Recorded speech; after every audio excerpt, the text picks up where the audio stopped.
He spent his last dollar on a stranger. 48 hours later, she would change his life forever. The rain didn't fall that night. It attacked. It came down in cold, relentless sheets that flooded the gutters and turned the streets into rivers of black water. Thunder rolled somewhere in the distance. The kind of night that made you want to stay inside, lock the door, and forget the world existed. But Ethan Carter didn't have that luxury. He was 26 years old, soaking wet, and running on 4 hours of sleep and half a granola bar. His delivery bag was strapped to his back, his old motorbike groaning beneath him like it might give up at any second. He had already done 14 hours on the road. His back ached.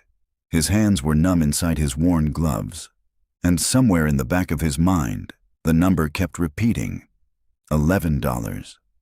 That was what he had left. $11 to last him until Friday. He pulled up outside Harrington's Bakery on 5th Avenue, engine sputtering to a stop.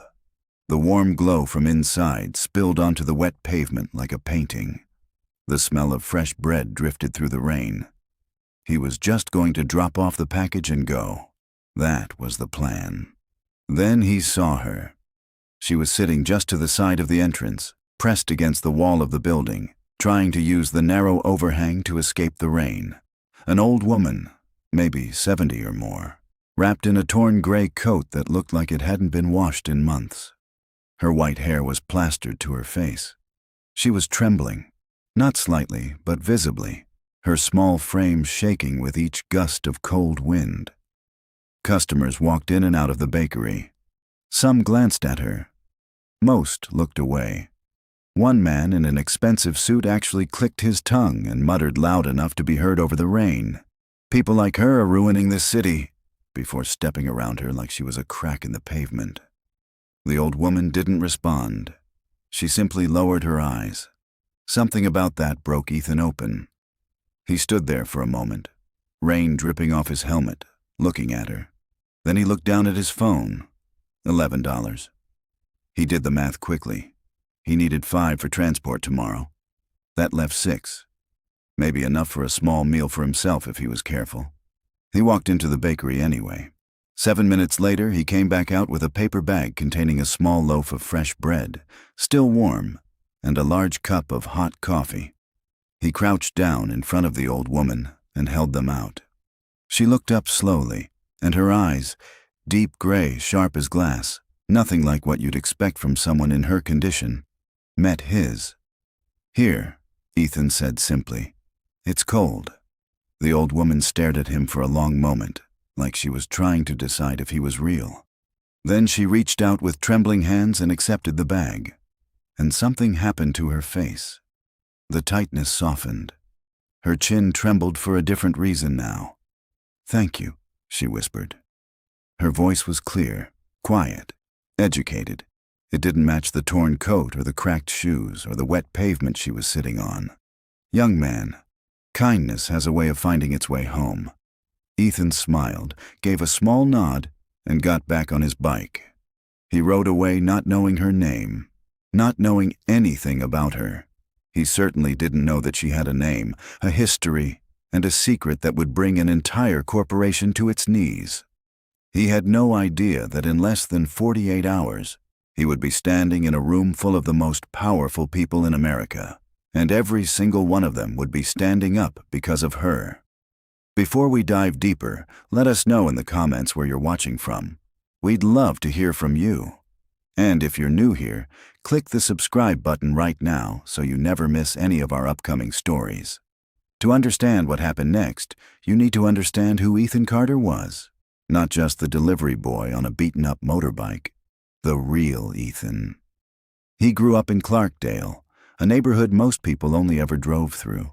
His father, James Carter, had been a mechanic with rough hands and a gentle soul. The kind of man who fixed your car and refused to charge you if he could tell you were struggling. He died of a heart attack when Ethan was 19, leaving behind nothing but a small savings account and a piece of advice his son never forgot. "Character isn't measured by what you have," James Carter used to say. "It's measured by what you give when you have almost nothing." Ethan had been trying to live up to that sentence ever since. Now he was 26, sharing a two-bedroom apartment with his mother, Diana, and his younger sister, Chloe. His mother had been battling kidney disease for 2 years. The medications alone cost more than he made in a week. Chloe had dropped out of community college to take on extra shifts at a diner, though she never once complained about it. The three of them lived in a quiet, unspoken agreement. They would hold each other up, no matter what. Ethan had taken the delivery job because the hours were flexible and the tips could be decent. He woke up before sunrise every morning, fixed whatever new thing had broken on his bike the night before, and hit the road. He skipped lunch most days. He ate late and small. He never told his mother how tight things really were. That was Ethan Carter.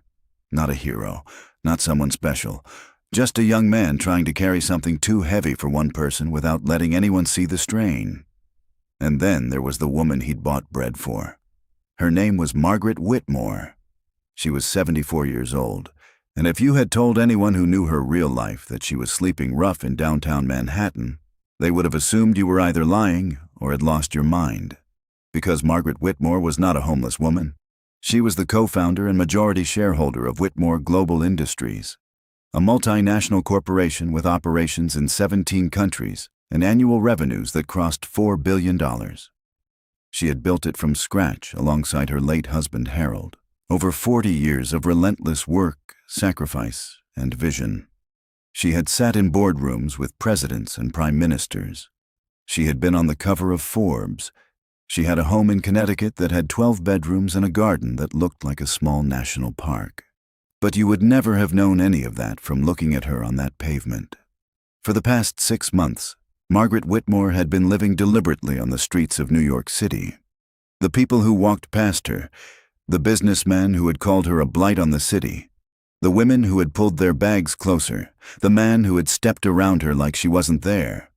None of them knew that the woman they were dismissing had once shaken hands with senators and signed deals worth hundreds of millions of dollars.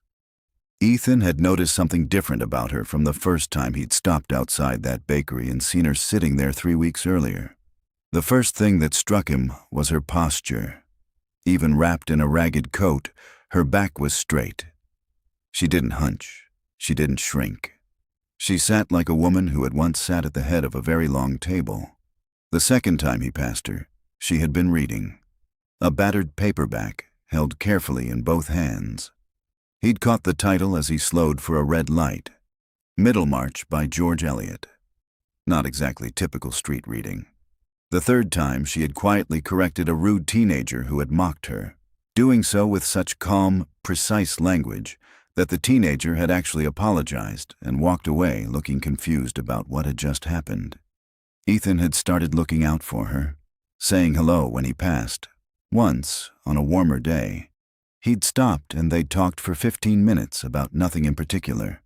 The weather, the neighborhood, a flock of pigeons that seemed to have strong opinions about a specific fire hydrant. She had made him laugh 3 times.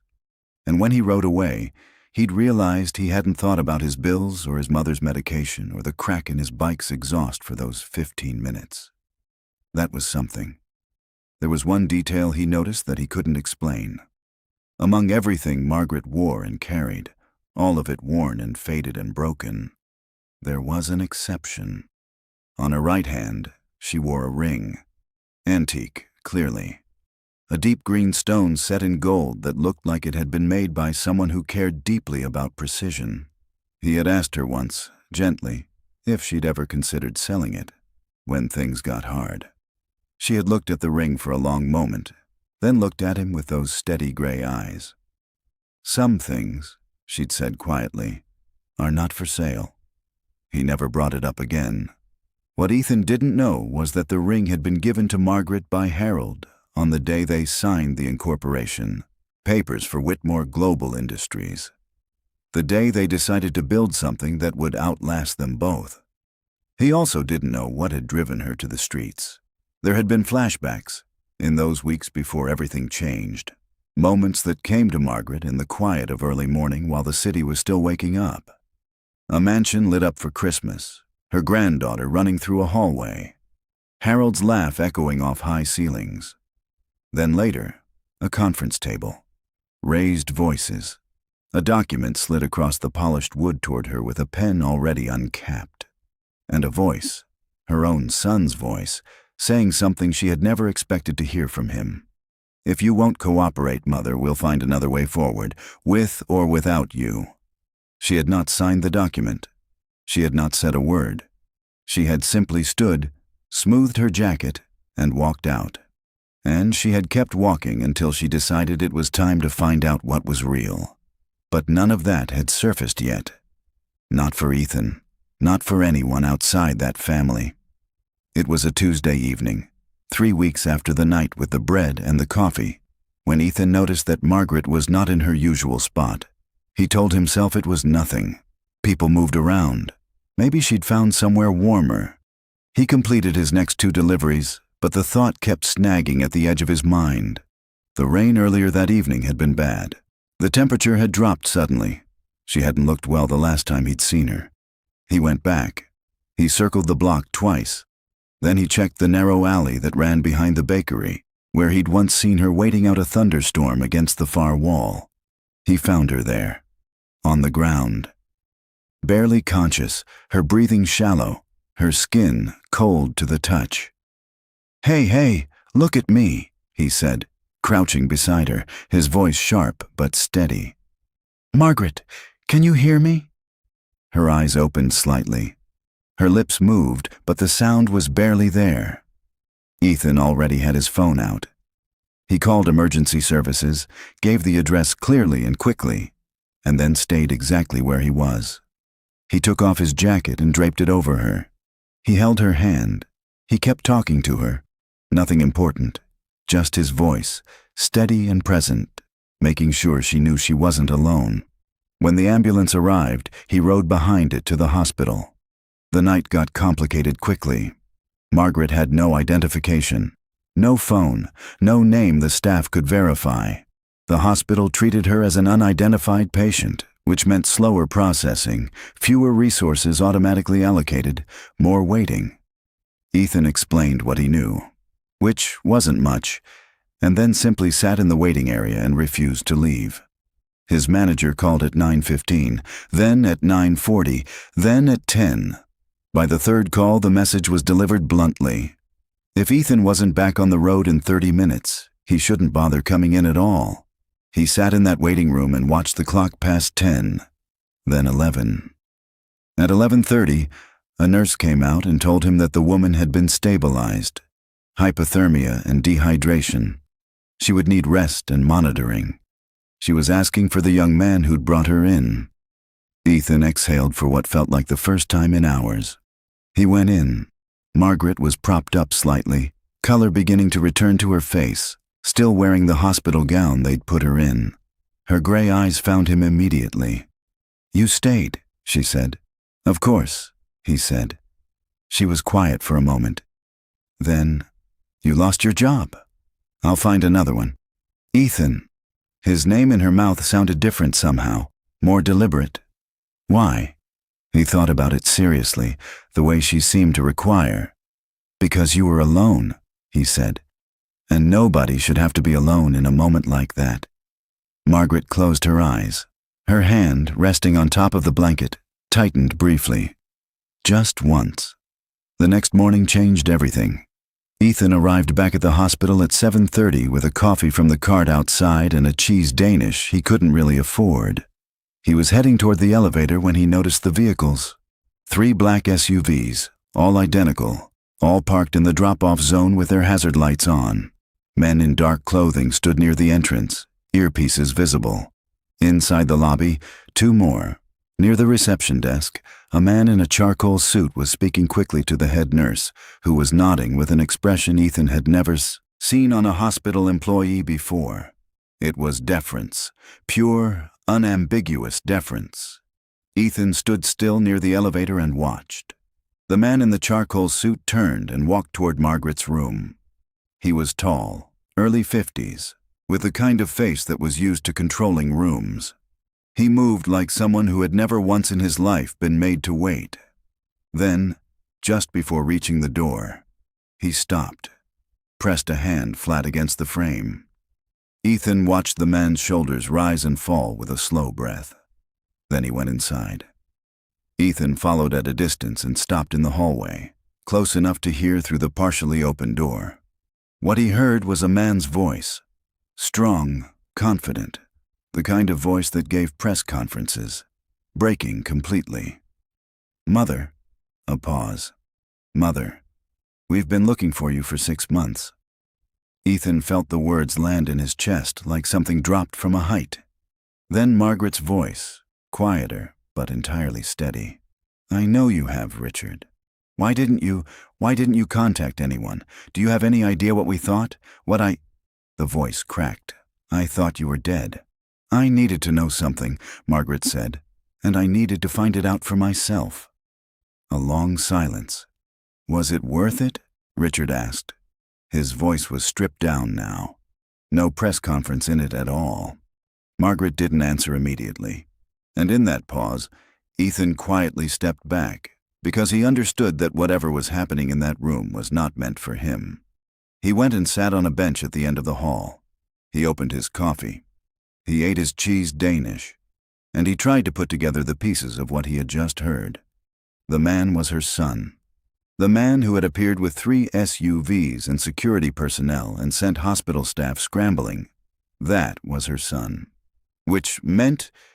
He pulled out his phone and typed 2 words into the search bar. Whitmore Global. The results came back instantly.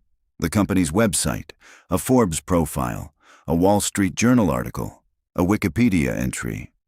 Ethan read the first paragraph of the Wikipedia entry. Then he read it again. His coffee went cold. If you're still watching up to now, type "I'm still here" in the comments. This story is only getting started.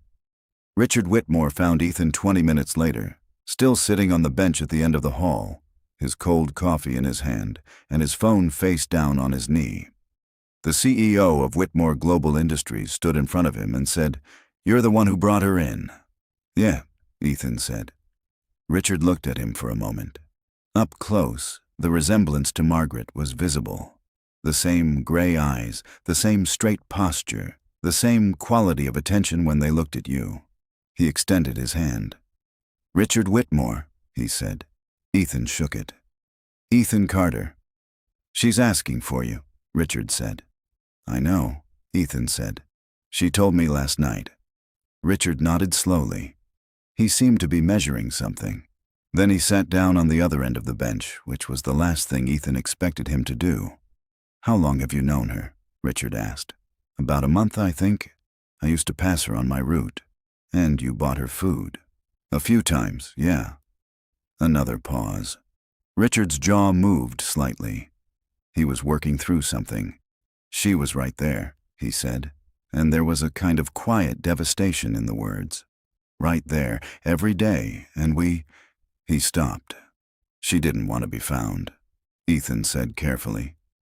Richard looked at him sharply. Then something in his expression softened. "No," he said, "she didn't." What came out over the next several days was not a simple story. It came in pieces. Some from Richard, some from Margaret herself, some from news articles that Ethan found late at night on his phone in the small apartment he shared with his family. The short version was this. Harold Whitmore had died 14 months ago, leaving behind a company, a legacy, and a family that had begun to fracture under the weight of both. Margaret had remained on the board in an advisory capacity. Her son Richard was CEO, but Richard's wife, Victoria, sharp, strategic, deeply ambitious, had come to believe that Margaret's presence at the company was a problem. Not because Margaret was incompetent, precisely because she wasn't. Victoria had begun pushing for a formal restructuring that would effectively remove Margaret from any meaningful role. She framed it as modernization, as clearing the way for the next generation. She had gathered support quietly and carefully, and by the time it came to a head, several board members had already sided with her. Then had come the document, a voluntary exit agreement, generous on paper, meaning nothing to a woman who had spent 40 years building the thing she was being asked to walk away from. Margaret had looked at it. She had looked at her son across that table, and she had said one thing before she left. I want to know if any of you are worth what Harold and I built." Then she had disappeared. She had spent 6 months watching, not just her family, though she had watched them too. From a distance, she kept carefully calculated. She had watched people, the city, the way strangers treated one another, the small moments that happened on pavements and in doorways and in hospital waiting rooms when no one thought anyone important was watching. She had been testing something, not just her family's love, something larger. "I wanted to remember what mattered," she told Ethan on the 3rd day after she was admitted, when she was sitting up properly and the color had fully returned to her face. "I had been in rooms of power for so long that I had started to forget what ordinary decency looked like, whether it still existed, whether people still helped each other when there was nothing in it for them." Ethan was quiet for a moment. "And?" Margaret looked at him with those steady gray eyes. "And then a boy with $11 spent 7 of them on bread and coffee for a stranger in the rain." He looked away. He felt suddenly, unexpectedly emotional, and he wasn't someone who cried easily. "You knew how much I had. I saw you count it," she said simply, "in the reflection of the bakery window." The family situation continued to unfold in ways Ethan watched from the edges. Richard visited his mother every day. The conversations were long. Some of them were clearly painful. Ethan could tell from Richard's face when he came out, from the way he would stand in the hallway for a moment and just breathe. But they kept happening, and slowly, something was being rebuilt. Victoria came once. Ethan was not in the room for that conversation, and Margaret never told him exactly what was said. What he knew was that Victoria left looking like someone who had stepped into what they thought was a shallow puddle and found themselves standing in a lake. Meanwhile, back in Ethan's apartment, things were getting worse. He had been suspended from the delivery job, which became permanent the morning he missed his shift to stay at the hospital. His mother's medication refill was due at the end of the week. Rent was 2 weeks away. He had begun quietly going through the apartment looking for things he could sell without anyone noticing. His old gaming console, a pair of sneakers he'd been saving, a camera his father had given him years ago that he'd barely used. He almost sold the camera. He held it in his hands for a long time. Then he put it back. He had not said a word about any of this to Margaret. It had not occurred to him to. She was recovering. She had her own things to sort out. What he was dealing with was his problem. But Margaret had not survived 40 years in business by missing details. "You've been selling things," she said one afternoon, out of nowhere, while he was telling her about a particularly aggressive pigeon he'd encountered outside the hospital entrance. Ethan stopped mid-sentence. "What?" "The shoes, the gaming console. I can tell by the way you describe what you walked past on your way in. The detail has changed. Things you would usually mention aren't there anymore." She watched him steadily. "You didn't have to stay that night, Ethan. You knew that. You knew what it would cost you." "I know," he said. "Then why did you?" He thought about his father. About $11. About a woman in a torn coat who straightened her back even when she had nothing. "Because it was the right thing to do," he said. "And doing the right thing doesn't come with a receipt." Margaret was quiet for a long moment. The room was very still. Outside, the city rumbled on. "Harold would have liked you," she said finally. 3 days later, Margaret was discharged. 2 days after that, an emergency board meeting was called at Whitmore Global Industries headquarters, the 42nd floor of a glass tower in Midtown Manhattan. Ethan received the call the night before. It was Margaret herself who called him. She asked if he would come. He said he didn't own a suit. She told him a car would arrive at 7 a.m. with what he needed. He stood in the apartment bathroom the next morning, wearing a charcoal suit that fit him perfectly, looking at himself in the mirror for a long time. His mother knocked on the door and asked who had sent the car outside.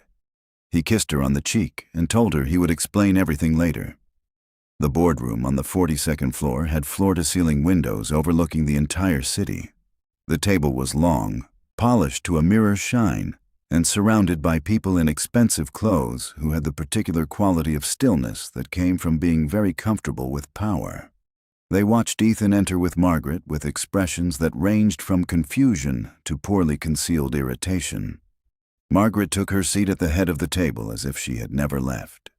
The meeting began. What followed was, Ethan understood later, one of the most significant board meetings in the company's history, though he only understood pieces of it at the time. Margaret was calm and precise. She presented facts. She asked questions that made several people visibly uncomfortable. She requested a series of documents that someone had to leave the room to retrieve, and when they came back, she worked through them with the focus of someone who had never once stopped understanding exactly how this company worked. Then, near the end, she set down the papers and looked around the table. "I want to speak about something else," she said. The room went still in a different way. "For 6 months I walked this city. I watched. I listened. I experienced firsthand what it feels like to be invisible." She paused. "And during those 6 months, the people in this room, many of you, did not find me. Some of you, I have since learned, did not particularly look." She let that sit for a moment. "But one person did, without knowing who I was, without expecting anything in return." Every head in the room turned to look at Ethan. He kept his hands flat on the table and his expression steady. "Ethan Carter," Margaret said, "lost his job because he chose to stay in a hospital waiting room for a woman he only knew from conversations on a pavement. That is the kind of character this company was built on, and it is the kind of character I intend to ensure it returns to." She then proceeded to announce 3 things. The first was that she was resuming her role as chairwoman. The voluntary exit agreement, which she had never signed, was null and void. The second was that an internal audit, based on documentation she had personally compiled during the past 6 months, would be launched immediately. Several members of the executive team, she said calmly, had used her absence to pursue interests that were not aligned with the company's values or its shareholders. There were dismissals that afternoon. The third announcement was about Ethan. Margaret announced that Whitmore Global would be covering all medical expenses for Diana Carter, Ethan's mother, going forward. That a full scholarship had been arranged for Chloe Carter to return to college. That Ethan himself had been enrolled, if he agreed, in the company's leadership development program, which would pay for his education while placing him in rotations across several departments of the company over the next 4 years. The room was very quiet. Then Richard Whitmore, sitting 2 seats to his mother's right, began to clap, slowly at first. Then steadily, one by one, the rest of the room followed. Ethan sat in that glass tower 42 floors above the city and did not know what to do with his hands. He pressed them flat on the table. He looked at Margaret. She was looking at him already. That same steady gray gaze, and she gave him one small, decisive nod. Months passed. Chloe went back to college. She called Ethan every Sunday and told him about her professors, her study group, a boy in her economics class that she mentioned with just a little too much frequency. Diana Carter started a new treatment program. The specialists were better. The medication was different. She began to have good days again, real ones, not just the kind where you perform wellness for the people watching you. Ethan started classes in the evenings. Finance first, then strategy. He was good at it in a way that surprised him, though probably shouldn't have. He'd been doing the arithmetic of survival his whole life. The company rotations were harder. Some weeks he felt like he was carrying something too big, but then he would remember what it felt like to carry a delivery bag through 14 hours of rain, and the conference room seemed a little smaller. He still rode around the city sometimes, in the mornings before his day started. Old habit. He knew every shortcut, every back alley, every stretch of road where the lights always seemed to go red. He knew which blocks had good shelter from the rain and which ones the wind hit worst. One morning he stopped at a coffee cart and noticed an older man sitting against a wall nearby, hunched against the cold. Ethan bought 2 coffees. He brought one over. He crouched down and held it out. The man looked up, startled. It's cold, Ethan said. The man accepted it with both hands. Thank you, son. Ethan nodded and straightened up. He glanced to the side. Margaret was there. She'd taken to joining him for early morning walks some days. Something Richard had initially protested and then quietly accepted was non-negotiable. She was watching him with that look she had sometimes. Not proud exactly. Something quieter than that. Something closer to recognition. They walked without speaking for a while. The city moved around them. Delivery trucks, early commuters, a school bus already somehow full of children at 7 in the morning. Do you regret it? Margaret asked eventually. Any of it. The night you stayed. Ethan thought about the job he'd lost. The camera he'd almost sold. The nights he'd done the math on his phone at 1 a.m. and felt the floor tilt slightly. No, he said. Not for a second. Margaret nodded once. She didn't say anything else. She didn't need to. True wealth isn't found in bank accounts or boardrooms or the number of cars parked outside a building with your name on it. It lives in the moment you reach into a nearly empty pocket. Not because you have enough, but because someone else doesn't. It lives in waiting rooms at midnight, in coffee cups extended toward strangers, in the quiet, unwitnessed decision to act as if what you do matters even when no one is watching. Kindness given freely is never truly lost. Somehow, someday, it always finds its way home. If this story stayed with you, here's a question to sit with. What would you have done in Ethan's place, with $11 and a 14-hour shift behind you? And was Margaret right? To disappear? To make her family search? To test what was real? Leave your answer in the comments below. We read every single one. If this story moved you, please subscribe to our channel so you never miss another story of hope, redemption, and the kind of ordinary courage that changes everything. Like this video, share it with someone who needs to be reminded today that goodness still exists in this world. Because it does. You just watched it. And remember, sometimes the person everyone walks past is carrying a story that could change your life forever. We'll see you in the next one.